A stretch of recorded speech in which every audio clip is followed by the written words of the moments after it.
Super.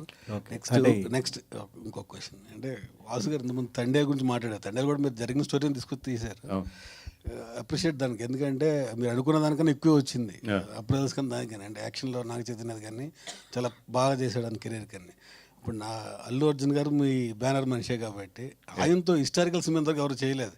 అందరూ చేశారు. అంటే రాణి రుద్రమలో చిన్న క్యారెక్టర్ చేశారు కానీ భవిష్యత్తులో ఆయనతో ఏమన్నా అశోక్ చక్రవర్తి ఇట్లాంటి క్యారెక్టర్ అంటే ఇప్పుడు ఆయన డేట్లు మాకు దొరకాలన్నా కూడా మేము 3-4 years వెయిట్ చేయాలి ఇప్పుడున్న సిచ్యువేషన్లో. అంటే Ashoka based in pan India range market and ఇప్పుడు మినిమం ఒక 1000 కోట్లు రిస్క్ చేయాలి ఆయనతో సినిమా తీయాలంటే.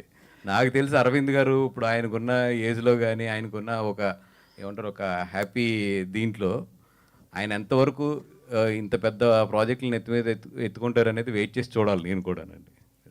పుష్పలో కమర్షియల్ ఎలిమెంట్స్ ఎక్కువ, అంటే బ్యాక్గ్రౌండ్ అంటే హిస్టారికల్ దాని మీద ఎవరు తీయలేదు ఇంతవరకు. ఆ బ్యాక్గ్రౌండ్ మన బాహుబలి వచ్చినా ఇది కల్పిత కథ, జరిగిన కథ కాదు.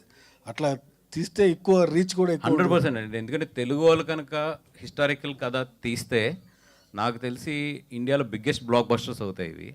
ఎందుకంటే మన డైరెక్టర్స్ దగ్గర ఆ సత్తా ఉంది, మన యాక్టర్ల దగ్గర ఆ సత్తా ఉంది, అండ్ టెక్నికల్గా కానీ కమర్షియల్గా కానీ మనకు అంత బ్యాండ్ విత్ ఉంది. కాబట్టి తెలుగు సినిమా అనేది హిస్టారికల్ టచ్ చేస్తే మాత్రం ఇప్పుడున్న ప్రజెంట్ ట్రెండ్లో టైంలోని డెఫినెట్గా ఇండియాలోనే బిగ్గెస్ట్ ఫిల్మ్ అవుతాయి. నాగమ్మ పెట్టుకుంటే క్యారెక్టర్ తెలుగు ఆర్టిస్ట్ ఎవరుండే మీ మనసులో? ఇంకా ఆలోచించలేదు. అంటే December 5th